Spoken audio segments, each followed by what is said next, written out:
ஒரு காடு. அங்கே புத்தர் அவர் பாட்டுக்கு நடந்து போய்கிட்டே இருக்கிறார். அவருக்கு பின்னாடி ஒரு குரங்கு, அதுவும் தொடர்ந்து வந்துக்கிட்டே இருக்குது. புத்தர் திரும்பி பார்த்தார். குரங்கு அப்படியே குதித்து உயர எழும்பி ஒரு கிளையில் போய் உக்காந்துது. ஏன் இப்படி பண்ணுறேன்னு கேட்டார் புத்தர். என்னை சாதாரணமாக நினைக்க வேணாம், நான் மகாமந்தி, என்னால் எல்லாம் முடியும், முடியாதுங்கிற வார்த்தையே என்னுடைய அகராதியில் கிடையாது, என்ன வேணும்னாலும் செய்வேன் அப்படின்னுது. அப்படின்னா ஒரு பந்தயம் வச்சுக்கலாமான்னார் இவர். ஓ வச்சுக்கலாமேன்னுது. வேறு ஒன்றும் இல்லை, இப்போ நீ மேலே எழும்பி அந்த கிளையில் உட்காந்தது மாதிரி அங்கேருந்து தாவி என் உள்ளங்கையில் உட்காரணும், அவ்வளவுதான் அப்படின்னார். அப்படி உட்காந்துட்டா என்ன பரிசு அப்படின்னு கேட்டது அது. சொர்க்கத்தில் இருக்கிற மாமன்னன் மரகத சக்கரவர்த்தியை என்னோட இருக்கும்படியாக கூப்பிட்டுக்கிறேன். அந்த சமயத்தில் அவருடைய அரியணை அங்கே காலியாகிடும், நீ அதில் போய் உட்காந்துக்கலாம். பந்தயத்தில் தோத்துட்டா ஒரு கல்ப காலம் இந்த பூமியில் வாழ வேண்டியிருக்கும், அதுக்கு பிறகு தான் என்கிட்ட வர முடியும், என்ன சொல்கிற அப்படின்னார். குரங்குக்கு தாவறது ஒரு பெரிய காரியமா? இது எனக்கு ரொம்ப சாதாரண விஷயம், என்ன இப்போவே தாவட்டுமா அப்படின்னுது. சரின்னு சொல்லி உள்ளங்கையை நீட்டினார். அவருடைய கை தாமரை இலை அளவுக்கு அப்படியே விரிஞ்சுது. குரங்கு சௌகரியமாக உட்கார்றதுக்காக. குரங்கு தாவறதுக்கு தயாராச்சு. அதுக்கு முன்னாடி ஒரு சின்ன யோசனை அதுக்கு. இந்த கிளையிலேருந்து அந்த கைக்கு தாவறது எனக்கு ரொம்ப அற்பமான ஒரு வேலை, இது ரொம்ப சாதாரணம், என்னுடைய கௌரவத்துக்கு இது சரியாக இருக்காது. அதனால் நான் என்ன பண்ண போகிறேன்னா, இங்கேருந்து கிளையிலேருந்து அப்படியே உயர எழும்ப போகிறேன். எழும்பி மேல் உலகம் போய் அங்கே ஒரு சுற்றிவிட்டு அதுக்கப்புறம் அங்கேருந்து நேராக இந்த கையில் உட்கார போகிறேன் அப்படின்னு நினச்சிது. என்ன யோசிக்கிற அப்படின்னார் புத்தர். ஒன்றும் இல்லை, இந்த பாயிரம் பார் அப்படின்னு சொல்லி தாவி உயர போயிட்டுது. கொஞ்சம் நேரத்தில் வான உலகத்துக்கே போய் சேர்ந்துட்டுது. அங்கே போய் பார்த்தா அங்கே ஒரு 5 பளிங்கு தூண்கள் இளம் சிவப்பு நிறத்தில் நின்றுக்கிட்டு இருக்குது. குரங்கு நினச்சிக்கிட்டது, புத்தர்கிட்ட போய் இந்த பளிங்கு தூண்களை பார்த்தோம்னு சொன்னால் அப்படியே திகைச்சி போயிடுவார், இந்த தூணில் ஏதாவது அடையாளம் செஞ்சுட்டு போகணும் அப்படின்னு அந்த இடத்துல மிதந்துக்கிட்டே நினச்சிது. உடனே ஒரு தூணில் எழுதிச்சு. என்ன எழுதிச்சுன்னா, ஒரு மகா ஞானி இங்கே போகிறார் அப்படின்னு எழுதிச்சு. எழுதிவிட்டு அப்படியே கீழே தாவி புத்தரோட உள்ளங்கையில் உட்காந்துது. எப்படி பார்த்தீங்களா என்னுடைய வேலை? வான உலகத்துக்கே போய் அங்கே இருக்கிற 5 பளிங்கு தூண்களை பார்த்துட்டு அதில் நான் வந்த விவரத்தை எழுதி வச்சுட்டு அதுக்கப்புறம் இங்கே வந்திருக்கிறேன் அப்படின்னுது ரொம்ப பெருமையாக. அப்படியா அப்படின்னார் புத்தர். ஆமாம், சந்தேகமாக இருந்தால் வாங்க, அழைச்சிட்டு போய் காட்டுறேன் அப்படின்னுது அந்த குரங்கு. அதுக்கு தேவையில்லை, அப்படியே கொஞ்சம் கீழே குனிஞ்சு பார் தெரியும் அப்படின்னார் புத்தர். அங்கே பார்த்தா புத்தரோட உள்ளங்கை தெரிஞ்சுது. நல்லா உத்து பார்த்துது. அவரோட ஒரு விரலில் அது எழுதிய வாசகம் தெரிஞ்சுது. குரங்கு யோசனை பண்ணிச்சு, அப்படின்னா வானத்தில் நான் பார்த்தது புத்தரோட விரல்களா அப்படின்னு யோசிச்சுது. இதை புரிஞ்சுக்கிட்ட உடனே அந்த குரங்கோட கர்வம் அழிஞ்சு போச்சான். நம்ம மனசு தான் இந்த குரங்கு. மனம்ங்கிறதும் ஆணவங்கிறதும் ஒரு நாணயத்தின் 2 பக்கங்கள். மனம் உள்ளவரை ஆணவமும் இருக்கும். மனம் அழிஞ்சாதான் ஆணவம் அழியும். மனம் அழிய வேண்டும் அப்படின்னு பெரியவங்க சொல்கிறது இந்த அர்த்தத்தில் தான். நம்ம ஆளுங்க சவால் விடுறதெல்லாம் வேறு மாதிரி. ஒருத்தன் ஒரு வாய்க்காலை தாண்டுறேன்னு பந்தயம் கட்டி தாண்ட முடியாமல் வாய்க்காலில் விழுந்து காலை உடச்சிக்கிட்டு கட்டு போட்டுக்கிட்டு வந்தான். ஏன்டா அப்படின்னு கேட்டாங்க. நான் பந்தயம் கட்டின நேரம் சரியில்லை அப்படின்னா. எப்படிறான்னு கேட்டிருக்காங்க. வாய்க்காலில் தண்ணி இருக்கிற நேரமாக பார்த்து பந்தயம் கட்டியிருக்கணும் அப்படின்னானா. ஒரே ஒரு ஊரில் ஒரு பாதிரியார் இருந்தார். ரொம்ப நாள் சந்தோஷமாக வாழ்ந்தார். ஒரு நாள் அவர் மடத்து சமையல் அறையில் பாத்திரங்களை கழுவி துலக்கி சுத்தப்படுத்திக்கிட்டு இருந்தார். அந்த சமயத்தில் ஒரு தேவதூதன் அவர் முன்னாடி நின்னான். இவர் நிமிர்ந்து பார்த்தார். ஆண்டவர் என்னை உங்ககிட்ட அனுப்பியிருக்கிறார், பரலோகத்தில் வாசம் செய்கிறதுக்கு உங்களுக்கு நேரம் வந்துட்டுது அப்படின்னு நான் அந்த ஆள். ஆண்டவருக்கு என்னோட ஞாபகம் வந்ததுக்கு நன்றி. ஆனாலும் இப்போ இங்கே நீயே பாரு, எவ்வளவு பாண்டங்கள் பாக்கி இருக்குது, இவ்வளவையும் நான் சுத்தப்படுத்த வேண்டியிருக்கு. நான் நன்றி கெட்டவனாக இருக்க விரும்பலை. இந்த பணியை முடிக்கிற வரைக்கும் என்னுடைய பரலோக வாழ்வை தள்ளி வைக்க முடியுமா? நீ என்ன நினைக்கிற அப்படின்னு கேட்டார். தேவதூதன் தனக்கே உரிய விவேகத்தோட அன்போட பாதிரியாரை பார்த்தான். சரி, என்ன செய்யலாம்ங்கிறத அப்புறம் சொல்கிறேன் அப்படின்னு சொல்லிவிட்டு புறப்பட்டு போயிட்டான். ஒரு நாள் அந்த பாதிரியார் தோட்டத்தில் உள்ள களைகளையெல்லாம் ஒரு களை கொத்தியால் கொத்தி களை எடுத்துக்கிட்டு இருக்கிறார். அந்த சமயத்தில் இந்த தேவதூதன் மறுபடியும் அவர் முன்னாடி நிற்கிறான். பாதிரியார் பார்த்தார். இதை பாரு, இந்த தோட்டம் பூராவும் எவ்வளவு களை மண்டி கிடக்கு, பரலோகம் கொஞ்ச காலம் எனக்காக பொறுத்திருக்கலாம்னு நீ நினைக்கிறியா அப்படின்னு கேட்டார். தேவதூதன் சிரிச்சுக்கிட்டே மறுபடியும் மறைஞ்சிட்டான். மறுபடியும் அவர் களை எடுக்கிறது, தானிய களஞ்சியத்துக்கு வர்ணம் பூசுறது, இப்படிப்பட்ட வேலைகளில் ஈடுபட்டிருக்கார். இன்னொரு நாள் ஒரு மருத்துவமனையில் நோயாளிகளை கவனிச்சிக்கிட்டு ரொம்ப தீவிரமாக இருக்கிறார் அந்த பாதிரியார். ஒரு நோயாளியோட தாகத்துக்கு தண்ணீர் கொடுத்துட்டு நிமிர்ந்து பார்க்குறப்போ தேவதூதன் மறுபடியும் அவர் முன்னாடி வந்து நிற்கிறான். இந்த தடவை பாதிரியார் தன்னலமற்றவராக பேரன்பை காட்டக்கூடிய வகையில் தன்னுடைய 2 கைகளையும் உயர்த்தியபடி தேவதூதனின் கவனத்தை பிணியால் வாடக்கூடிய நோயாளிகளின் பக்கம் திருப்பினாராம். தேவதூதன் ஒன்றும் சொல்லலை, மறைஞ்சிட்டான். அன்னைக்கு சாயந்தரம் பாதிரியார் மடத்தில் உள்ள தன்னுடைய அறைக்கு போய் இளைப்பாறினார். யோசித்து பார்த்தார். தேவதூதனையும் தேவதூதனின் விருப்பத்தையும் பல நாள் தள்ளி போட்டு வந்ததையும் அவர் ரொம்ப நினச்சி பார்த்தார். திடீர்னு தான் முதுமை அடைகிறதையும் சோர்வு அடைகிறதையும் உணர்ந்தார். ஆண்டவரை நினச்சார். ஆண்டவரே, உம்முடைய தூதனை மறுபடியும் என்கிட்ட அனுப்புனா நான் சந்திக்கிறதுக்கு ஆவலாக இருக்கேன் அப்படின்னு சொல்கிறப்பவே தேவதூதன் பக்கத்தில் நின்னான். பாதிரியார் நிமிர்ந்து பார்த்தார். நீ இப்போவே என்னை அழைச்சிக்கிட்டு போக விரும்பினா நான் பரலோகத்துக்கு வர்றதுக்கு தயாராக இருக்கேன்னார். தேவதூதன் அந்த பாதிரியாரை அன்போடவும் விவேகத்தோடவும் பார்த்து, நீங்கள் என் கூட பரலோகத்துக்கு வர்ற தயாராக இருக்கிறதா சொல்கிறீங்க, ஆனால் நீங்கள் இது வரைக்கும் வேறு எங்கே இருந்ததான் நினைக்கிறீங்க அப்படின்னானோ. அப்படின்னா இது வரைக்கும் இருந்த இடம்தான் பரலோகம் அப்படிங்கிறத உணர்த்தியிருக்கிறான். பரலோகம்னா என்னென்னு புரிஞ்சுக்கிறதுக்கு இந்த சம்பவம் நமக்கு உதவியாக இருக்குது. தொண்டு செய்கிறத விட பெரிய செயல் வேறு எதுவும் இருக்க முடியாது. அது நம்ம மனசுக்கு கொடுக்குற சுகத்தை வேறு எதுவும் கொடுக்க முடியாது. நாம் தொண்டு செய்கிற இடம்தான் அந்த புண்ணிய இடம். ஆனால் இந்த காலத்துல எல்லாம் நாம் தொண்டு செய்யணும்னு நினச்சி ஏதாவது ஆரம்பித்தா கூட அதை ஒரு மாதிரியாக சுற்றி நின்று வேடிக்கை பார்க்க ஆரம்பிச்சிடுறாங்க. ஒரு பெரியவர் அப்படி தான் ஒரு தொண்டு செஞ்சுக்கிட்டு இருந்தார். ஒரு கோவில் கட்டிக்கிட்டு இருந்தாங்க. அதில் ஒரு இடத்துல ஒரு பலகையை வச்சு ஆணி அடிக்கிற வேலையை செஞ்சுக்கிட்டு இருந்தார் அந்த பெரியவர். ஒரு சின்ன பையன் அதை ரொம்ப ஊக்கமாக அக்கறையாக கவனிச்சிக்கிட்டு இருந்தான். பெரியவர் இதை கவனித்தார். என்னப்பா பார்க்குற, உனக்கும் இது மாதிரி தொண்டு செய்யணும்னு ஆசையாக இருக்கா அப்படின்னு கேட்டார். அதுக்கு அந்த பையன் சொல்கிறான், அப்படி இல்லைங்க, நீங்கள் ஆணி அடிக்கிறப்போ கையில் சுத்தியால் அடிச்சுக்கிட்டா எப்படி துடிப்பீங்க, எப்படி கத்துவீங்கன்னு தெரிஞ்சுக்கிறதுக்காக அதை பார்க்கணும்னு ஆசை, அதுக்காக தான் காத்துக்கிட்டு இருக்கேன் அப்படின்னு நான். அன்பாக இருக்கணும்னு அநேக பெரியவங்க சொல்லியிருக்கிறாங்க. நாமளும் அதை கேட்டுவிட்டு அன்பு காட்டுறதுக்கு தயாராக தான் இருக்கிறோம். அதை வாங்கிறதுக்கு தான் ஆளை காணும். இருந்தாலும் அன்பில் எத்தனையோ வகை உண்டு. அதை சரியாக புரிஞ்சுக்கிட்டு அதுக்கப்புறம் அன்பு காட்ட ஆரம்பிக்கணும். வகையை புரிஞ்சிக்காமல் அன்பு காட்டினா வம்புல மாட்டிக்க வேண்டியது தான். அன்புன்னா சாதாரணமாக நினச்சி விடாதீங்க. அதில் எவ்வளோ விதம் தெரியுமா?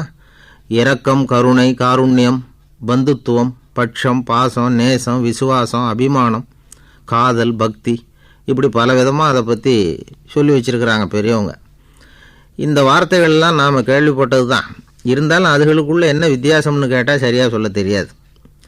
அதனால் இந்த வார்த்தைகளுக்கெல்லாம் பெரியவங்க என்ன விளக்கம் சொல்கிறாங்கன்னு இப்போ பார்க்கலாம். எளியவர்கள் மேலே செலுத்துகிற அன்பு இருக்குது பாருங்கள், அதுக்கு இரக்கம்னு பேர். அறிவு பலம், சரீர பலம், இது ரெண்டும் இல்லாதவங்க மேலே, அதாவது வலிமையற்றவர்கள் மேலே செலுத்துகிற அன்பு இருக்குது பாருங்கள், அதுதான் கருணை.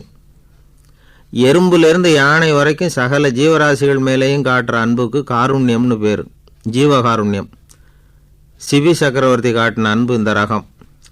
உறவினர்கள், சொந்தக்காரங்க, அவங்க வசதியாக இருந்தாலும் வறுமையில் இருந்தாலும் வித்தியாசம் இல்லாமல் காட்டுற அன்பு இருக்குது பாருங்க, அதுக்கு பேர் பந்துத்துவம். ஒரு எஜமானன் வேலையாள்கிட்ட காட்டுற அன்பு இருக்குது பாருங்க, அதுக்கு பேர் தான் பட்சம். அவனும் தன்னை மாதிரி மனுஷன்தாங்கிற நினப்பு வேணும்.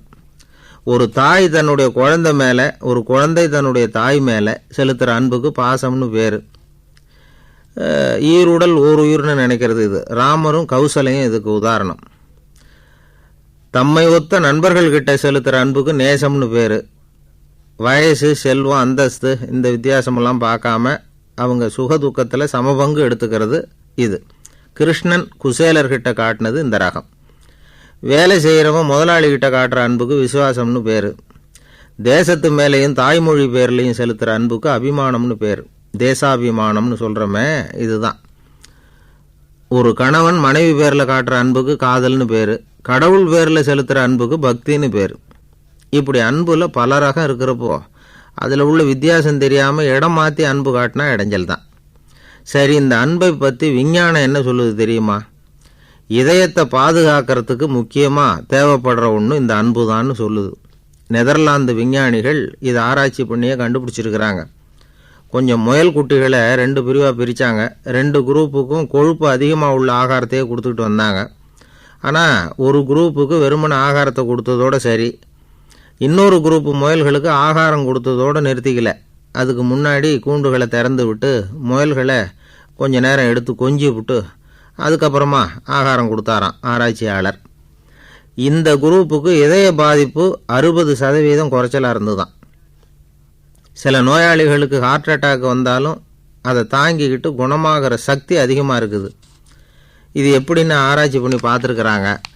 அவங்கெல்லாம் மனைவி தன் பேரில் ரொம்ப அன்பாக இருக்கிறதாக நினைக்கிறவங்களாம் இருக்கிறாங்களாம்.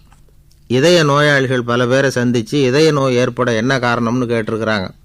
அவங்க சொன்ன காரணம்லாம் சாப்பாடு சம்மந்தமாக இல்லையா, மனைவி அன்பா இல்லை, இப்படிப்பட்ட காரணத்தை தான் சொல்கிறாங்களாம். அதனால் இதயத்தை பாதுகாக்கணும்னு நினைக்கிறவங்க அடுத்தவங்க அன்பாக இருக்கிறது மாதிரி பார்த்துக்குங்க, அதுதான் முக்கியம்.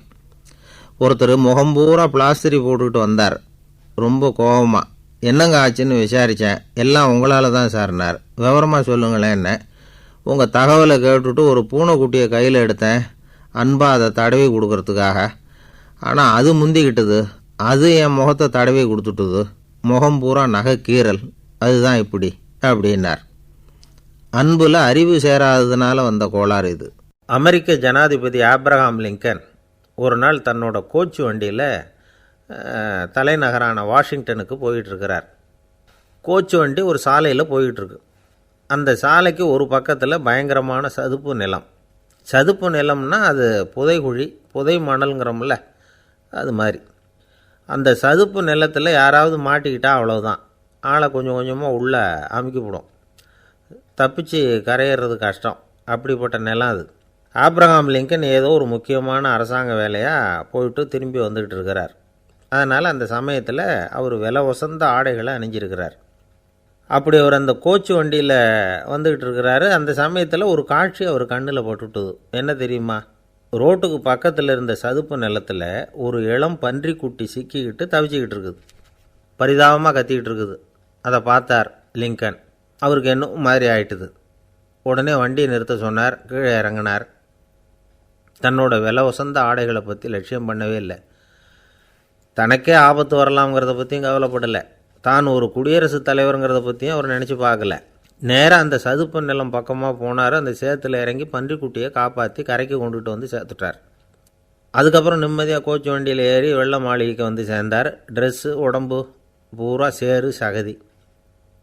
பார்க்குறவங்களுக்கெல்லாம் ஆச்சரியமாக போச்சு. அவங்களுக்கு ஒன்றும் புரியல. இவர் நேராக ட்ரெஸ்ஸு மாற்றிக்கிறதுக்காக போனார். கோச்சு வண்டி ஓட்டிகிட்டு வந்தவங்கிட்ட போய் எல்லோரும் கேட்டாங்க என்ன ஆச்சு அப்படின்னு. அவர் வர்ற வழியில் நடந்த விவரத்தை சொன்னார். ஆப்ரஹாம் லிங்கனுடைய இந்த இறக்க குணத்தை எல்லாரும் பாராட்டினாங்களாம், புகழ்ந்தாங்களாம். ஆனால் இதுக்கு லிங்கன் என்ன பதில் சொன்னார் தெரியுமா? தயவு பண்ணி இந்த புகழ்ச்சியான பேச்சையெல்லாம் ஒதுக்குங்க, அதெல்லாம் வேணாம். அந்த சின்ன பிராணி சகதியில் மாட்டிக்கிட்டு துடிச்சிக்கிட்டு இருந்தது, அதை பார்த்தேன். உடனே என்னுடைய இதயத்தில் ஒரு முள் தைச்சது மாதிரி ஒரு உணர்வு. அந்த முள்ளை பிடுங்கி எறிஞ்சேன், அவ்வளவுதான். உண்மையில் அந்த பிராணிக்கு நான் உதவினேங்கிறத விட எனக்கு ஏற்பட்ட இன்னலை போக்கிக்கிட்டேன் அப்படிங்கிறது தான் உண்மை. அதுதான் பொருத்தம். அப்படி இருக்கிறப்போ இதில் புகழறதுக்கு என்ன இருக்குது அப்படின்னாராம் ஆப்ரஹாம் லிங்கன். எவ்வளவு யதார்த்தமான வார்த்தைகள் பாருங்கள். இந்த காலத்தில் நம்மளையும் பல பேர் அப்படி உண்டு. நீச்சல் தெரியாத ஒரு ஆள் தண்ணியில் இறங்கிட்டான். தண்ணி ஆழம்ங்கிறது அப்புறமா தான் தெரிஞ்சுது. தத்தளிக்க ஆரம்பிச்சிட்டான். வாழ்னு கத்துறான். கரையில் நின்றுக்கிட்டு இருந்த ஒருத்தர் இதை பார்த்தார். உடனே அவருக்கு இதயத்தில் முள் தைச்சது மாதிரி ஒரு உணர்வு. உடனே குபீர்னு தண்ணியில் பாய்ஞ்சார். அவரை காப்பாற்றி கரைக்கு கொண்டுட்டு வந்து சேர்த்தார். இதை பார்த்துக்கிட்டு இருந்த இன்னொருத்தர் காப்பாற்றின அந்த ஆளை பாராட்டி புகழ்ந்தார். என்ன புகழாதீங்க சார் அப்படின்னார் அவர். ஏன்னு கேட்டார் இவர். நான் அந்த ஆளை ஏன் காப்பாற்றினேன் தெரியுமா? அவன் நேற்றுக்கு என்கிட்ட 300 ரூபா கடன் வாங்கியிருக்கிறான். இவன் தண்ணியில் போட்டான்னா நான் கொடுத்த கடனும் தண்ணியில் போடும். அதனால தான் விழுந்து காப்பாற்றினேன் அப்படின்னா அந்த ஆள். ஒரு தெருவில் சில சிறுவர்கள் விளையாடிக்கிட்டு இருந்தாங்க. ஏதோ ஒரு உயரமான கல்லை நடுத்தெருவில் வச்சு அதை சுற்றி சுற்றி ஓடி வந்துக்கிட்டு இருக்கிறாங்க. அது என்ன விளையாட்டோ அவங்களுக்கு தான் தெரியும். கொஞ்ச நேரம் அப்படி விளையாடிக்கிட்டு இருந்தவங்க விளையாடி முடித்ததும் அந்த கல்லை நடுத்தெருவில் அப்படியே விட்டுட்டு அவங்கவுங்க வீட்டுக்கு ஓடி போட்டாங்க. அதுக்கப்புறம் அந்த வழியாக 2 பெண்கள் பேசிக்கிட்டே வந்தாங்க. பேச்சு சுவாரஸ்யத்தில் நடுத்தெருவில் இருந்த அந்த கல்லை கவனிக்கலை. காலில் இடிச்சுட்டுது, லேசாக ரத்தம் வந்துட்டுது, வலி தாங்கலை. காலில் இடிச்சுக்கிட்ட பொண்ணு திட்ட ஆரம்பிச்சுட்டுது. வர வர ஊர் உலகம் ரொம்ப கெட்டு போச்சு, யாருக்கும் பொறுப்பே கிடையாது பாரு, இப்படி நடுத்தெருவில் பொறுப்பு இல்லாமல் இப்படி கல்லை போட்டு வச்சுருக்குறாங்களே, இது நியாயமா அப்படின்னு சொல்லி இந்த சமூகத்தை கடுமையாக விமர்சனம் பண்ணிக்கிட்டு அவங்க போயிட்டாங்க. கொஞ்ச நேரம் கழித்து ஒரு வாலிபன் அந்த வழியாக வந்தான். அந்த கல்லை பார்த்தான், நின்னான், ஒரு நிமிஷம் யோசனை பண்ணான், என்ன பண்ணலாம்னு பார்த்தான். தன்னுடைய வீரத்தையும் பலத்தையும் காட்டணும்னு நினச்சான். பின்னாடி போனான். அப்புறம் வேகமாக ஓடி வந்து ஒரு சின்ன ஹை ஜம்ப் அப்படியே துள்ளி குதித்தான். துள்ளி குதித்து தாண்டி அந்த பக்கமாக போய் விழுந்தான். அப்படியே விசில் அடிச்சுக்கிட்டு அவன் பாட்டுக்கு நடந்து போகிறான். அடுத்தபடியாக ஒரு காதல் ஜோடி அந்த வழியாக வந்தது. நடுத்தெருவில் கல் கண்ணில் பட்டது. அவங்க 2 பேரும் ரொம்ப நெருக்கமாக சேர்ந்து வந்துக்கிட்டு இருக்கிறாங்க. நடுவில் கல் இருக்கிறதுனால கொஞ்ச நேரம் 2 பேரும் விலகி மறுபடியும் இந்த பக்கம் வந்து சேர்ந்து போகணும். கொஞ்ச நேரம் நாம் பிரிய வேண்டி இருக்குதே அப்படின்னு வருத்தத்தோடு முணுமுணுத்துக்கிட்டே இந்த பக்கம் வந்தாங்க. அதுக்கப்புறம் வழக்கம் போல் சேர்ந்து அவங்க பாட்டுக்கு எதிர்காலத்தை பற்றி கற்பனை பண்ணிக்கிட்டே போயிட்டாங்க. கடைசியாக அந்த வழியாக பார்வை இல்லாத ஒருத்தர் வந்துக்கிட்டு இருக்கார். அவர் கையில் வழக்கமாக வச்சுருக்கிற அந்த ஊன்றுகோல், கையில் இருக்கிற அந்த ஊன்றுகோலால் தனக்கு முன்னாடி அப்படியும் இப்படியும் அப்படியே தட்டிக்கிட்டு பார்த்துக்கிட்டே அவர் மெதுவாக நடந்து வந்துக்கிட்டு இருக்கிறார். வழியில் இருக்கிற அந்த கல் தட்டுப்பட்டுது. உடனே நடுத்தெருவில் ஒரு கல் இருக்குங்கிறத அவர் புரிஞ்சுக்கிட்டார். உடனே குனிஞ்சார், அந்த கல்லை தடவி பார்த்து எடுத்தார், தெரு ஓரமாக கொண்டுகிட்டு போய் போட்டார். அதுக்கப்புறம் அவர் பாட்டுக்கு அவர் வழியில் நடந்து போனார். இப்போது இதில் பல பேர் வந்தாங்க போனாங்க. இவங்களில் பார்வை உள்ளவங்க யார், பார்வை இல்லாதவங்க யார்? இப்படி ஒரு கேள்வி கேட்டால் என்ன பதில் சொல்ல முடியும்? கொஞ்சம் யோசித்து பார்த்தா இன்றைக்கி பல பேர் இப்படி தான் இருந்துக்கிட்டு இருக்கிறோம். ஒரு ஆள் பார்க்குறதுக்கு பெரிய மனுஷன் மாதிரி இருக்கார். ஒரு தெரு வழியாக நடந்து வந்துக்கிட்டு இருந்தார். இருட்டு நேரம். வழியில் ஒரு பெரிய கல் கிடந்தது, கருங்கல். பார்த்தார், கொஞ்ச நேரம் யோசித்தார். போய் தூக்கி பார்த்தா ரொம்ப கனமாக இருந்தது. இன்னொரு ஆள் சேர்ந்தால் தான் தூக்க முடியும். இவர் உடனே ரோட்டு ஓரமாக போய் ஒரு மரத்தடியில் உட்காந்துக்கிட்டார். 2 பக்கமும் பார்த்துக்கிட்டே இருக்கார், யாராவது வர்றாங்களான்னு. கொஞ்ச நேரத்தில் ஒருத்தர் வந்தார், இவருக்கு தெரிஞ்சவர். என்னங்க இந்த நேரத்தில் இங்கே உட்காந்துருக்குறீங்கன்னு கேட்டார் அவர். அதோ அந்த கருங்கல் அப்படின்னு சுட்டி காட்டினார். ஓ, அதை தூக்கி ஓரமாக போடணுமா? வாங்க 2 பேரும் தூக்கலான்னார் வந்தவர். நான் அதுக்காக உட்காந்துருக்கலேன்னார் இவர். பின்ன வேறு எதுக்காகன்னார் அவர். ஒரு மனுஷன் கருங்கல்லில் காலை இடிச்சுக்கிட்டான்னா எப்படி துள்ளுவான்னு பார்க்கணுங்கிறது எனக்கு ரொம்ப நாளாக ஒரு ஆசை, அதுக்காக தான் உட்காந்துருக்கிறேன் அப்படின்னாராம். ஒருத்தர் சிகரெட்டும் கையுமா வந்தார். சார், இந்த புகைப்பிடிக்கிற பழக்கத்தை நிறுத்தி போடணும்னு தான் பார்க்குறேன், முடியலேன்னார். புகைப்பிடிக்கிறத நிறுத்துறது ரொம்ப சுலபம் சார் அப்படின்னார் இன்னொருத்தர். எப்படி சொல்கிறீங்கன்னு கேட்டார் அவர். நான் கூட ஏற்கனவே 10 தடவை அந்த பழக்கத்தை நிறுத்தி இருக்கிறேன் சார் அப்படின்னார் இவர். இதிலேருந்து என்ன தெரியுது? புகைப்பழக்கத்தை திடீர்னு விட்டு விடுறதுங்கிறது ரொம்ப கஷ்டம்னு தெரியுது. இருந்தாலும் இது சம்பந்தமான ஆராய்ச்சி, அனுபவம், இது 2ஐயும் அடிப்படையாக வச்சு சில வழிமுறைகளை சொல்கிறாங்க. அதாவது புகைப்பிடிக்கிறத நிறுத்துறதுக்கு 10 வழிகள் உண்டு அப்படின்னு சொல்கிறாங்க. அது என்னங்கிறது தெரிஞ்சுக்கிட்டால் உபயோகப்படுதான்னு பார்க்கலாமே. முதல் கருத்து என்னென்னா, கொஞ்ச நாளைக்கு புகைப்பிடிக்கிற நண்பர்களை விட்டு விலகி இருக்கணும். இதனால் புகைப்பிடிக்கிற ஆசை குறையும். அந்த பழக்கத்தை மறுபடியும் ஆரம்பிக்கக்கூடாதுங்கிற எண்ணம் உறுதிப்படும். 2வது கருத்து, புகைப்பிடிக்கிறதை எதிர்த்து தீவிரமாக பிரச்சாரம் செய்ய ஆரம்பிச்சிடணும். அது அடுத்தவங்களுக்கும் உபயோகப்படும், உங்களுக்கும் உபயோகப்படும். உங்கள் உள்ளுணர்வை அது தூண்டும், உங்களை உறுதி கொள்ள வைக்கும். 3வது கருத்து என்னென்னா, தினமும் 2 தடவை குளிக்கணும். எப்படி தெரியுமா? முதல்ல வெது வெதுப்பான தண்ணீர், அப்புறம் குளிர்ந்த தண்ணீர், இப்படி மாறி மாறி குளிக்கணுமா. 4வது கருத்து, உடற்பயிற்சிகள் செய்யணும். மூச்சு வாங்குகிற மாதிரியான பயிற்சிகள் ரொம்ப நல்லதான். பிராணாயாமம் அப்படிங்கிற மூச்சு பயிற்சி ரொம்ப நல்லதுங்கிறாங்க.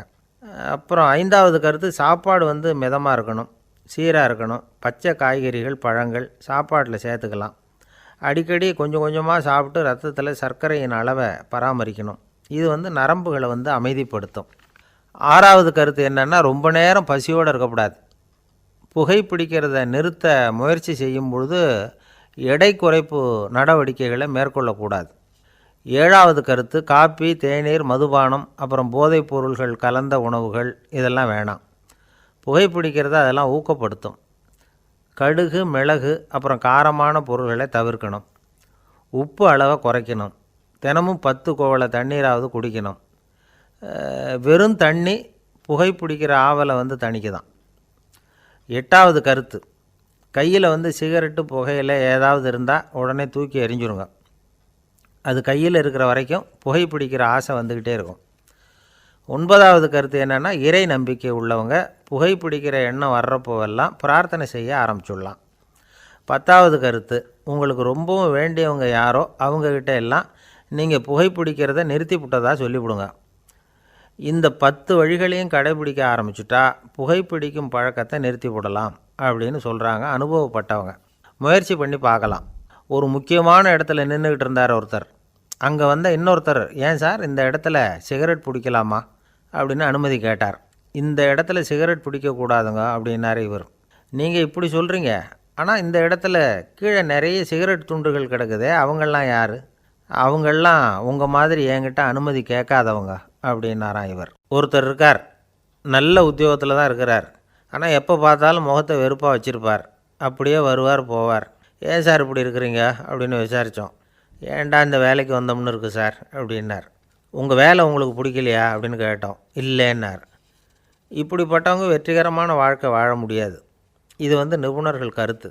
வேலையை நேசிக்க தெரிந்தவர்கள் வெற்றி பெறுவார்கள் அப்படிங்கிறாங்க அவங்க.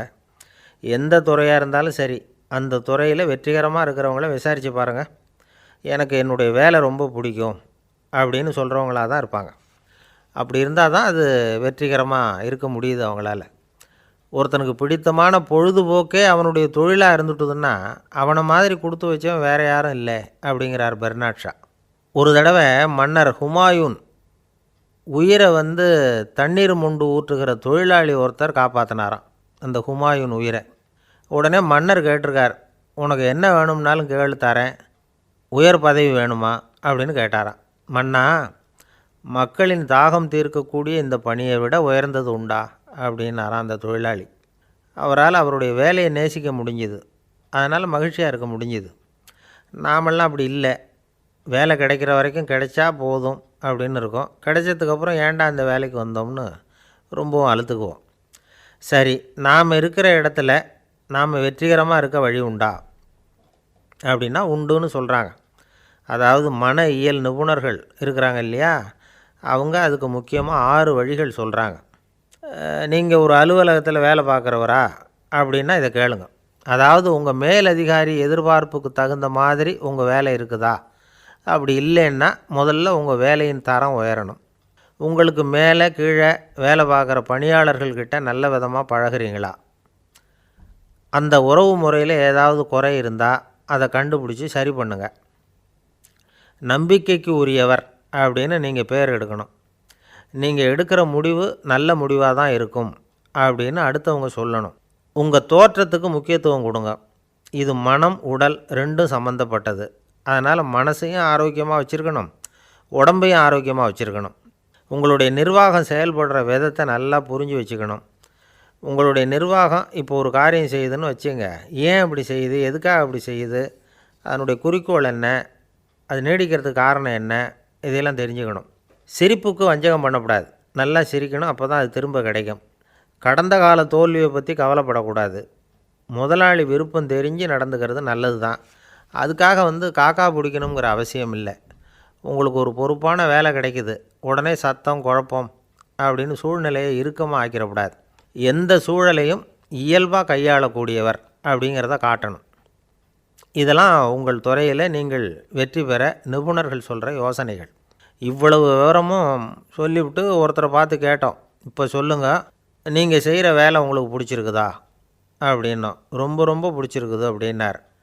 சரி, என்ன செஞ்சிகிட்ருக்குறீங்க அப்படின்னு கேட்டோம். சும்மா தான் இருக்கிறேன் அப்படின்னார் அவர். ஒருத்தர் ரொம்ப அவசரமாக வந்தார். சார், மனுஷன் நிம்மதியாக இருக்கிறதுக்கு என்ன வழின்னு கேட்டார். சீக்கிரமாக ஒரு கல்யாணத்தை பண்ணிங்க, எல்லாம் சரியாக போடும் அப்படின்னோம். அவர் ஒரு மாதிரியாக பார்த்தார்.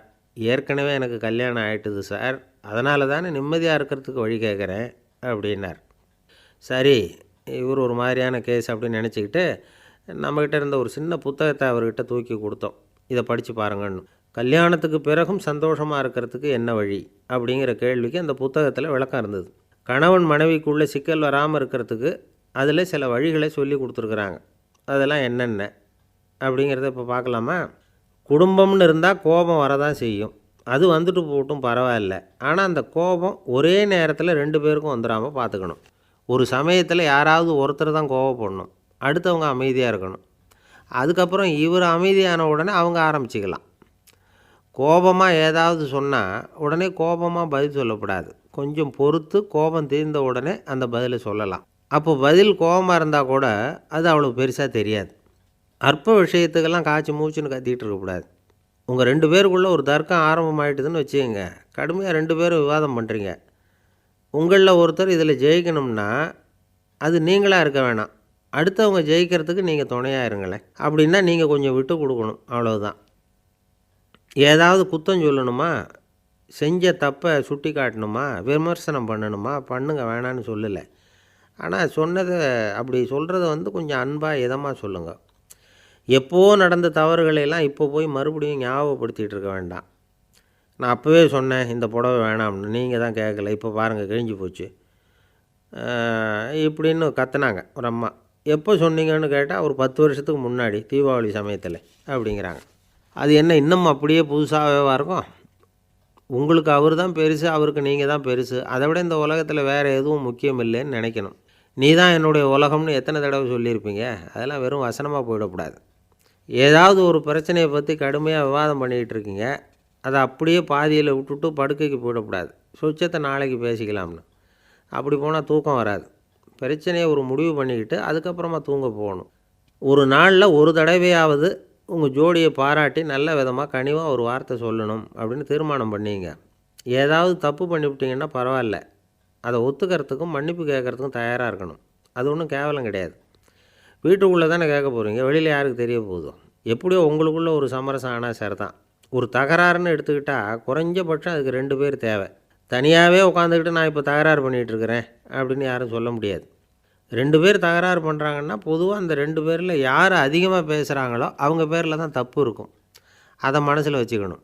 இதெல்லாம் தான் அந்த புத்தகத்தில் போட்டிருக்கிற வழிமுறைகள். இவ்வளவும் சரியாக வரலைன்னா அப்புறமா சொல்லுங்கள், வேறு புத்தகம் ஏதாவது இருக்கான்னு தேடுவோம். ஒரு கணவன் தன்னுடைய மனைவியை அழைச்சிட்டு ஒரு மனோதத்துவ டாக்டர்கிட்ட வந்தாராம். டாக்டர், எங்களுக்கு கல்யாணம் ஆகி 30 வருஷ காலமாக நாங்கள் ஒரு விஷயத்தில் கூட ஒத்து போனதில்லை அப்படின்னு ஆரம்பித்தார். உடனே அந்த அம்மா குறுக்கிட்டு, அது 30 வருஷம் இல்லை, 32 வருஷம் அப்படின்னாங்களாம். ஒரு அரசனும் அமைச்சரும் ஒரு நாள் ரொம்ப சாவகாசமாக பேசிக்கிட்டு இருந்தாங்களாம். அரசன் அமைச்சரை பார்த்து ஒரு கேள்வி கேட்டிருக்கார். ஏங்க அமைச்சரே, ஆசை இல்லாத ஒரு மனுஷனால் இருக்க முடியுமா அப்படின்னு. ஏன் முடியாது, துறவி அப்படிங்கிறவங்கெல்லாம் அப்படிப்பட்டவங்க தானே அப்படின்னாராம் அமைச்சர். அவங்கெல்லாம் உண்மையிலேயே ஆசையை விட்டவங்க தானா அப்படின்னு கேட்டாராம் ராஜா. அப்படி தான் இருக்கணும் அப்படின்னாராம் அமைச்சர். அப்படின்னா ஆசையே இல்லாத ஒரு உண்மையான துறவியை நான் பார்க்கணுமேன்னார். அது என்ன பிரமாதம், அதுக்கு நான் ஏற்பாடு பண்ணுறேன் அப்படின்னு விட்டார் இவர். சொல்லிவிட்டு உடனே புறப்பட்டு போனார். அங்கங்கே தேடினார். அப்புறம் தான் அவருக்கு புரிஞ்சுது உண்மை துறவியை கண்டுபிடிக்கிறது எவ்வளவு கஷ்டமான காரியம்னு. இருந்தாலும் ராஜா கிட்ட சொல்லியாச்சே உண்மை துறவியை காட்டுறேன்னு. இப்போ என்ன பண்ணுறது? ராஜா கிட்ட சொன்னபடி நடக்கலைன்னா அவருக்கு கோபம் வந்துடும். அமைச்சர் ஒரு யோசனை பண்ணார். அவருக்கு ஒரு வழி தெரிஞ்சுது. அதுதான் சரின்னு முடிவு பண்ணார். அதாவது அந்த ஊரில் அவருக்கு தெரிஞ்ச நாடக நடிகர் ஒருத்தர் இருக்கிறார், நல்லா நடிப்பார். அவரை போய் பார்த்தார். இதை பாருப்பா, எனக்காக நீ ஒரு காரியம் செய்யணும்னார். என்னன்னு கேட்டார் அவர். நீ ஒரு துறவி மாதிரி கொஞ்சம் நேரத்துக்கு நடிக்கணும். ராஜா உன்னை பார்த்துட்டு போகிற வரைக்கும் நடி, அது போதும். அதுக்காக உனக்கு 10,000 ரூபா தரேன் அப்படின்னார். அவர் எந்த காலத்தில் இவ்வளவு பணத்தை மொத்தமாக பார்த்துருக்கார். அதனால் உடனே சரின்னு ஒத்துக்கிட்டார். அமைச்சர் அரண்மனைக்கு திரும்பி வந்தார். என்ன அமைச்சரே, இன்னுமா ஒரு உண்மையான துறவி கிடைக்கலன்னார். உண்மையான துறவி ஒருத்தரை இப்போ தான் கொஞ்ச நேரத்துக்கு முன்னாடி பார்த்து பேசிவிட்டு வர்றேன். அவர் நம்ம ஊருக்கு வெளியில் குளத்தங்கரையில் உள்ள ஒரு ஆலமரத்துக்கு அடியில் உட்காந்துருக்கிறார் அப்படின்னார் இவர். அப்படின்னா உடனே புறப்படுங்க அப்படின்னார் ராஜா. பரிவாரங்களோடு புறப்பட்டார். அங்கே அந்த மரத்தடியில் அந்த ஆள் வேஷம் போட்டுக்கிட்டு துறவி மாதிரி உட்காந்துருக்கிறான். ராஜா நேராக போனார். அந்த துறவி காலில் பொத்துன்னு விழுந்து வணங்கினார். உடனே ராணியும் அவர் காலில் விழுந்தாங்க. அடுத்தபடியாக அமைச்சர் விழுந்தார். அவருக்கு தெரியும் இது நம்ம ஆள் தான்னு. இருந்தாலும் என்ன பண்ணுறது, நேரம். அப்புறம் பரிவாரங்கள்லாம் துறவி காலில் விழுந்து ஆசீர்வாதம் வாங்கிட்டாங்க. ராஜா அப்புறமா தங்கத்தட்டில் பொன்னையும் பொருளையும் வச்சு அந்த துறவிக்கிட்ட ரொம்ப பணிவாக நீட்டுறார். தாங்கள் தயவு பண்ணி இதை ஏற்றுக்கணும் அப்படின்னு வேண்டிக்கிட்டார். அந்த துறவி பற்றில்லாமல் அதை பார்த்தார். எல்லாத்தையும் திறந்துவிட்ட எனக்கு இதெல்லாம் எதுக்காக அப்படின்னு சொல்லி அதை மறுத்துட்டாராம். ஆஹா, உண்மையான துறவியை பார்த்துட்டோம் அப்படிங்கிற ஆனந்தம் அரசருக்கு. ரொம்ப நிம்மதியாக திருப்தியாக திரும்பி வந்தார் அரண்மனைக்கு. அதுக்கப்புறம் அமைச்சர் யாருக்கும் தெரியாமல் அந்த துறவிகிட்ட ஓடினார். சொன்ன பிரகாரம் பணத்தை நீட்டினார். இந்தாப்பா, நான் உங்ககிட்ட சொன்னபடி 10,000 ரூபா பணம் எடுத்துக்கோ அப்படின்னார். அந்த ஆள் ராஜா கிட்ட சொன்னது மாதிரியே எல்லாத்தையும் திறந்துவிட்ட எனக்கு இதெல்லாம் எதுக்காக வேணாம் அப்படின்னு விட்டாராம். நடித்த வரைக்கும் போதும்ப்பா, இனிமேல் இந்த நாடக வசனம்லாம் வேணாம், வேஷத்தை கலைச்சிரு, பணத்தை வாங்கிக்கோன்னார். இல்லைங்க, இது வேஷம் இல்லை, இது வசனமும் இல்லை, இது உண்மை. கொஞ்ச நேரம் துறவி மாதிரி நடித்ததுக்கே இந்த தேசத்து ராஜா, ராணி, அமைச்சர், பரிவாரங்கள் எல்லாம் என் காலில் விழுந்து வணங்குறாங்க. அப்படின்னா உண்மையான துறவியாக இருக்கிறது எவ்வளவு பெருமையான விஷயம். நான் உண்மையான துறவியாக ஆக போகிறேன், அப்படி முடிவும் பண்ணிட்டேன் அப்படின்னார் அந்த நடிகர். வேஷம் கூட எப்படிப்பட்ட விளைவுகளை உண்டு பண்ணுது பார்த்தீங்களா. நம்மால் ஒருத்தன் ரொம்ப வசதியாக தான் இருந்தான். ஒரு நாள் அவன் சொத்து பூரா திருட்டு போயிட்டுது. அதுக்கப்புறம் இவன் துறவி மாதிரி ஆகிட்டான். ஊர் ஊராக சுற்றினான். ஒரு குருநாதரை தேடி கண்டுபிடிச்சான். அவர்கிட்ட சீடனாக சேர்ந்துக்கிட்டான். அவனை பார்த்து ஒருத்தர் கேட்டார், நீ உண்மையான சீடன் தானான்னு. இல்லைங்க, சீடன் மாதிரி நடிச்சுக்கிட்டு இருக்கிறேன் அப்படின்னா. அது குரு துரோகம் இல்லையா அப்படின்னு கேட்டார் அவர். இல்லைங்க, நான் பண்ணது குரு துரோகம் இல்லை, என் குரு பண்ணது தான் துரோகம். என்னுடைய பணத்தை கொள்ளையடித்தது இவர் தான். அதை எங்கே வச்சுருக்காருன்னு கண்டுபிடிக்கிறதுக்காக தான் இவர்கிட்ட வந்து சீடனாக சேர்ந்துருக்கிறேன் அப்படின்னா. அந்த ஆள் என்னை கண்ணாபுண்ணான்னு திட்டிவிட்டான் சார், அதை நினச்சா எனக்கு ரொம்ப வருத்தமாக இருக்குது அப்படின்னு சொல்லி கவலைப்பட்டார் ஒருத்தர். இதில் கவலைப்படுறதுக்கு என்ன இருக்குது அப்படின்னார் ஒரு பெரியவர். அவர் ஒரு மகான். என்ன சார் இப்படி சொல்கிறீங்க, ஒருத்தர் நம்ம பார்த்து திட்டுனா வருத்தமாக இருக்காதா அப்படின்னார். அது எப்படி வருத்தமாக இருக்கும், திட்டுறதுங்கிறது என்ன, அது வெறும் சத்தம் தானே அப்படின்னார் அந்த பெரியவர். நம்ம ஆளுக்கு தலையை பிச்சுக்கலாம் போல் இருந்தது. இருக்காது அப்படின்னா நமக்கே அப்படி தானே தோணுது. அந்த பெரியவர் சொல்கிறது ரொம்ப பெரிய விஷயம்.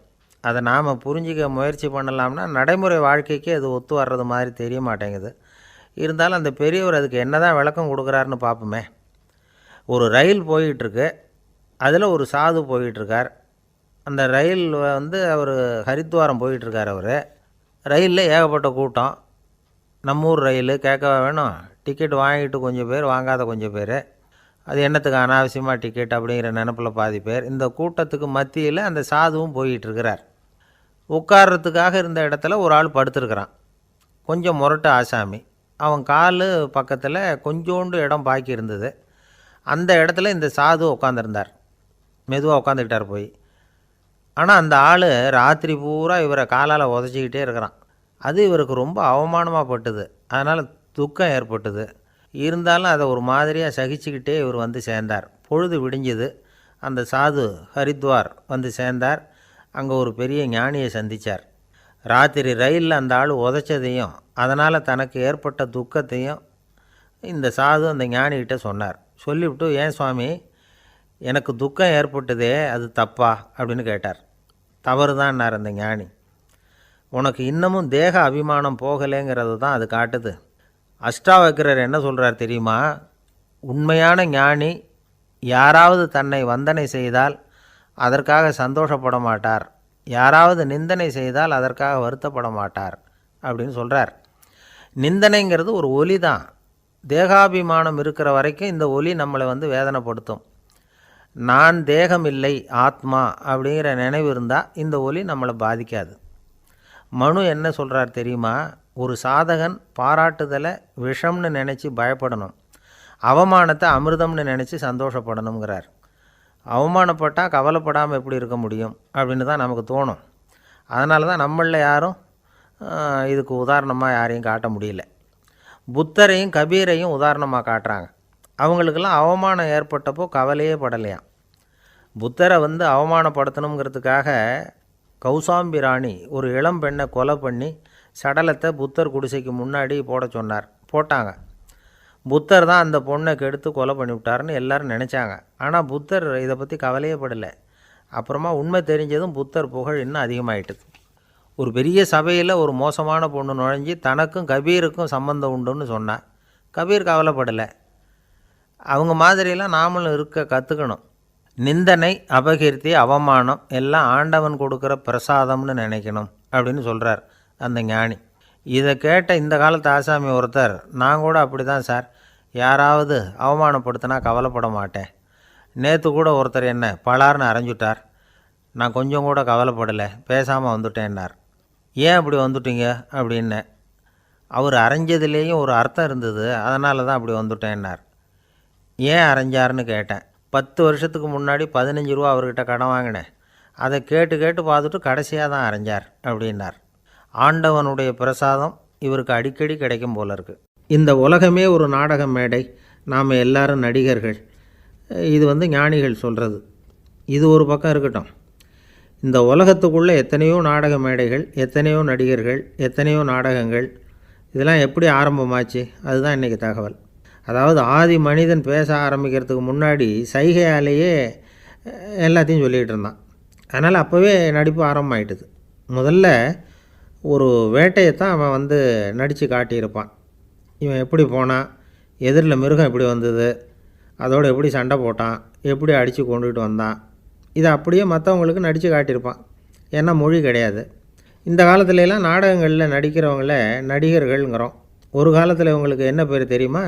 திஸ்பியர்கள் அப்படின்னு பேரான். இதுக்கு காரணம் உண்டு. அதாவது 2000 வருஷத்துக்கு முன்னாடி கிரீஸ் நாட்டில் திசிபியஸ் அப்படின்னு ஒரு ஆள் இருந்தான். அவன் ஒரு பெரிய நாடக கலைஞன். அவன் சில இளைஞர்களை சேர்த்துக்கிட்டான், பயிற்சி கொடுத்தான், நாடக குழுவை உருவாக்கினான்.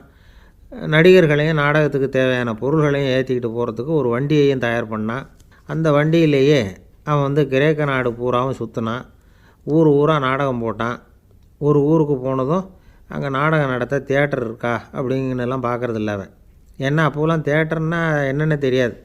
நாடகம்னா அதை ஒரு மூடிய கொட்டைக்குள்ளே தான் நடத்தணுங்கிறது அப்போ யாருக்குமே தோணலை. இந்த வண்டி போகும், அதுவே ஒரு பகுதி, அப்படியே ஒரு மேடை மாதிரி விரிச்சிக்கும். அதில் ஏறி நின்றுக்கிட்டு நாடகத்தை நடித்து காட்டுவாங்களாம். மக்கள்லாம் எதிரில் தரையில் உட்காந்து அதை பார்த்துக்கிட்டு இருக்கிறது. உலகத்தின் முதல் நடமாடும் தியேட்டர் இது தானா. இந்த திசிபியஸ் தான் முதலாக உலகத்தில் நாடகங்கிற பொழுதுபோக்கை நடத்தி காட்டினவன் அப்படின்னு சொல்கிறாங்க. அவன் சொந்தமாக நாடகம் எழுதுனான், நடித்தான், நாடகத்தை இயக்கினான். அதனால தான் அவனை first man of the theatre அப்படின்னு சொல்லுவாங்க. அவன் தான் நாடக மேடையின் முன்னோடி. கிரேக்கர் காலத்திலேயே நாடக ஆசிரியர்கள், நடிகர்கள், ரசிகர்கள் இவங்கள்லாம் உருவாயிட்டாங்களாம். நாடகத்தின் சரித்திரத்தில் இந்த 3 பிரிவும் ரொம்ப முக்கியம். அதாவது கிரேக்க தியேட்டர்கள்லாம் திறந்த வெளி மேடைகள் தான். பெரும்பாலும் மலைச்சரிவுகள், அதுவே படிப்படியாக பண்ணியிருப்பாங்க. கீழே அரைவட்ட வடிவில் மேடை, அதுக்கு ஆர்கெஸ்ட்ரான்னு பேர். பிற்காலத்தில் இதில் உட்காந்து இசைக்குழுவினர் வாய்ச்சதுனால இசைக்குழுவுக்கே ஆர்கெஸ்ட்ராங்கிற பேர் வந்துட்டுது. இப்போது கிரேக்க தியேட்டர்களில் ஒன்று, அதோட காலம் கிமு 340. அதை இன்னமும் பாதுகாத்து வச்சுருக்கிறாங்களாம். எபிடாரஸ் அப்படிங்கிற இடத்துல அது இருக்குதான். இன்னமும் அந்த தியேட்டரை பயன்படுத்திக்கிட்டு வர்றாங்களாம். சிறந்த கிரேக்க நாடகங்கள்லாம் அங்கே நடிக்கிறாங்களாம். ஆரம்ப காலத்திலேயே கட்டணம் கிடையாது. அப்புறம் பின்னாடி தான் நுழைவு கட்டணம்லாம் அப்படியே வந்துட்டு தான். நடிகர்கள் பளபளப்பான ஆடைகள் உடுத்தியிருப்பாங்களாம். இந்த குதிகால் உயர்ந்த காலணிகள் போட்டிருப்பாங்களாம். இதெல்லாம் பழைய குறிப்புகள். பலவிதமான உருவங்களில் மாஸ்க் அப்படின்னு சொல்லப்படுற முகமூடி. அதனால் ஒரே நடிகர் பல வேடங்களில் நடிக்கிறது உண்டான். ஆரம்பத்தில் பெண் நடிகர்கள் கிடையாது, எல்லாம் ஆண் நடிகர்கள் தான். ரோமானியர்கள் தான் முதல் நிரந்தர நாடக மேடையை கட்டினவங்க. அதுதான் முதல் தியேட்டர். கிமு 1048 காலகட்டத்தில் பாம்பிங்கிற நகரத்தில் அதை கட்டியிருக்கிறாங்களாம். கிரேக்க ரோமானிய தியேட்டர்களின் அடிப்படையிலேயே இந்த இத்தாலிய வடிவ அமைப்பாளர்கள் இந்த குதிரை லாட வடிவில் ஒரு ஆடிட்டோரியத்தை உருவாக்கினாங்களாம். இப்படி அதை பற்றி நிறைய தகவல் இருக்குது. 1576 லண்டனில் இந்த பின்ஸ்பர்ரி, அப்புறம் இந்த பில்ட்ஸில், அப்புறம் ஜேம்ஸ் இப்படிங்கிற ஒரு முயற்சியால் தான் இங்கிலாந்தில் முதல் தியேட்டர் உருவாச்சான். அப்படி ஒருத்தர் இருந்தாராம். உலக நாடக மேடையின் வரலாறு இதுதான். அதாவது இப்போல்லாம் அறிவியல் வளர்ச்சி அதிகமாகிட்டுது. திரைப்படம், தொலைக்காட்சி எல்லாம் வந்தாச்சு. ஒவ்வொரு வீடுமே ஒரு குட்டி தியேட்டர் மாதிரி ஆகிட்டுது. தொலைக்காட்சி முன்னாடி உட்காந்தா எழுந்திருக்கவே மனசு வர்றதில்லை. ஒரு அம்மா ஒரு மனோதத்துவ டாக்டரை தேடிட்டு வந்தாங்களாம் இந்த காலத்தில். டாக்டர், எங்கள் வீட்டுக்காரர் எப்போ பார்த்தாலும் டிவி முன்னாடி உட்காந்துக்கிட்டு அதையே வெறிச்சு பார்த்துக்கிட்டு இருக்கிறார், உத்து பார்த்துக்கிட்டு இருக்கார், எனக்கு சந்தேகமாக இருக்குன்னாங்களாம். இது மனக்கோளாறு இல்லைங்க, ஆர்வக்கோளாறு, அவ்வளவுதான், இதுக்காக பயப்படாதீங்கன்னாரான் டாக்டர். அப்படி இல்லை டாக்டர், டிவி ஓடும் பொழுது நாம் எல்லாம் அதை பார்க்குறோம், சரி, ஆனால் அவர் அப்படி இல்லை, டிவியை நிறுத்தினதுக்கு அப்புறமும் அதையே உத்து பார்த்துட்டு உட்காந்துருக்கிறார், அதனால தான் சந்தேகப்பட்டு உங்ககிட்ட வந்தேன் அப்படின்னாங்களாம். அம்மாக்காரங்களுக்கு அடிக்கடி ஏற்படுற கவலை ஒன்று உண்டு. அதாவது குழந்தை சரியாக சாப்பிட மாட்டேங்குதே அப்படிங்கிற கவலை. இவங்கெல்லாம் ஒரு விஷயத்தை நல்லா புரிஞ்சுக்கணும். குழந்தைகள்ங்கிறவங்க பெரியவங்க மாதிரி இல்லை. அவங்க கடிகாரத்தில் மணியை பார்த்துட்டு சாப்பிட்றதுக்கு உட்கார்ற ரகம் கிடையாது. பசிச்சா சாப்பிடுவாங்க, இல்லைன்னா விளையாடுவாங்க அல்லது தூங்குவாங்க. அது புரியாமல் அவங்கள கட்டாயப்படுத்தி அல்லது மிரட்டி சாப்பிட வைக்கிறது ரொம்ப தப்பு. ஒரு 8 மாத குழந்தைக்கு 3 மணி நேரத்துக்கு ஒரு தடவை பசிக்கும்.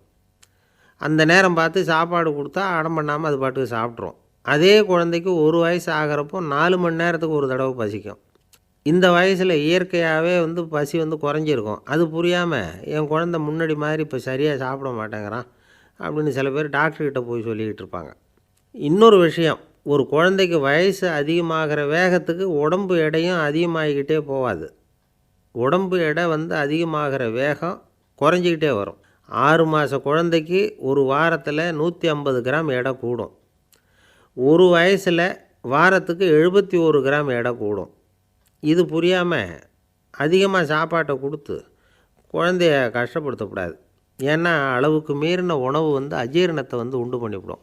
குழந்தைக்கு ஒரு தட்டில் கொஞ்சமாக ஆகாரத்தை வச்சு கொண்டுகிட்டு போய் கொடுக்கணும். மலை மாதிரி குவிச்சு வச்சா அதை பார்த்ததுமே பசி அடங்கி போயிடும். அடித்து மிரட்டி பயமுறுத்தி குழந்தைய சாப்பிட வைக்கிற பழக்கம் இருக்குது பாருங்கள். அதுக்கு ஃபுட் ஃபோர்ஸிங் அப்படின்னு பேர். இப்படி பண்ணினா குழந்தைக்கு சாப்பாட்டில் விருப்பம் குறைஞ்சிரும். அதை கண்டாவே வெறுக்க ஆரம்பிச்சிடும். அது மாதிரி உளம் சார்ந்த பசி குறைவு, சைக்கோஜெனிக் அனோரெக்சியா, அது ஏற்படுமா. சாப்பாடுங்கிறதே ஒரு தண்டனை மாதிரி தோணும். குழந்தைகளுக்கு பிடிச்ச மாதிரியான ஆகாரத்தை கொடுக்கணும். சத்து அதிகம் இருக்குங்கிறதுக்காக அதுக்கு பிடிக்காத ஆகாரத்தை கொடுத்து கட்டாயப்படுத்தக்கூடாது. குழந்தைகளுக்கு 2 வயசு ஆகிறப்போ இயற்கையாகவே எதிர்மறை குணம் உண்டாகும். அதாவது அந்த எதிர்மறையாக பேசுகிறது. இது மாதிரி சமயங்களில் நாம் என்ன சொல்கிறோமோ அதுக்கு நேர்மாறாக நடந்துக்கும். ஏட்டிக்கு போட்டி. சாப்பிட சொன்னால் விளையாட போகும், விளையாட சொன்னால் சாப்பாடு கேட்கும். இதை புரிஞ்சுக்கிட்டு நடந்துக்கணும். குழந்தை சொன்ன பேச்சை கேட்கலேன்னு கோவப்படக்கூடாது. குழந்தை வளர வளர பிடிவாத குணம் வர்றது சகஜம். கேட்டதை வாங்கி கொடுத்தா தான் சாப்பிடுவேன் அப்படின்னு பிடிவாதம் பண்ணும். வாங்கி கொடுத்துட்றது தான் உத்தமம். நீங்களும் அதுக்கிட்ட பிடிவாதம் பண்ணிகிட்டு இருக்கக்கூடாது. ஏன்னா கேட்டது கிடைக்கலையேங்கிற ஏமாற்றம் கூட குழந்தையோட பசியை குறைச்சிரும். கேட்டது கிடைச்சிட்டா பசி அதிகமாகும். கொடுத்ததை மலமலன்னு சாப்பிட்றோம். குழந்தைகளுக்கு கண்ட கண்ட நேரத்தில் சாப்பிட்றதுக்கு எதையாவது வாங்கி கொடுத்துக்கிட்டு இருந்தால் சாப்பாட்டு நேரத்தில் சாப்பிடாமல் அடம் பண்ண ஆரம்பிச்சிடும். பள்ளிக்கூடம் போகிற பிள்ளைங்க காலை உணவை சரியாக சாப்பிட மாட்டாங்க. அச்சம், அவசரம், பரபரப்பு இதெல்லாம் தான் காரணம். பள்ளிக்கு புறப்படுறதுக்கு ஒரு 3/4 மணி நேரத்துக்கு முன்னாடியே சாப்பாடு போட்டுருங்க, அது சரியாக போடும். படிக்கிற குழந்தைகள் உடல் சோர்வு, மனச்சோர்வு இது காரணமாக கூட சாப்பிட மறுக்கிறது உண்டு. இப்போ உதாரணமாக சாயந்தரம் விளையாடி விட்டு வீட்டுக்கு வந்ததும் சாப்பிட சொன்னால் வேணாம்பாங்க. இது உடல் சோர்வு. ரொம்ப நேரம் வீட்டு பாடங்களை செஞ்சு முடித்த கையோடு சாப்பிட சொன்னாலும் அவங்களால சரியாக சாப்பிட முடியாது. இது உளச்சோர்வு, அதாவது மனச்சோர்வு. இதை தவிர குழந்தைகளுக்கு உடல் நலக்குறைவு ஏற்பட்டால் கூட சாப்பிட மறுக்கிறது உண்டு. சில மருந்து மாத்திரைகள் கூட பசியை குறைச்சிரும். அதனால் சரியாக தெரிஞ்சுக்கிட்டு குழந்தைகளை சாப்பிட வைக்கணும். அது புரியாமல் கையில் சாப்பாட்டு தட்டை வச்சுக்கிட்டு குழந்தைகளை விரட்டிக்கிட்டு அலையக்கூடாது. ஒரு சின்ன பையன் சொன்னான், எங்கள் அம்மா சாப்பாடு போடுறது தெரிஞ்சால் நான் உடனே வீட்டை விட்டு வெளியில் ஓடி போடுவேன் அப்படின்னா. ஏன் அப்படி பண்ணுறேன்னு கேட்டோம்.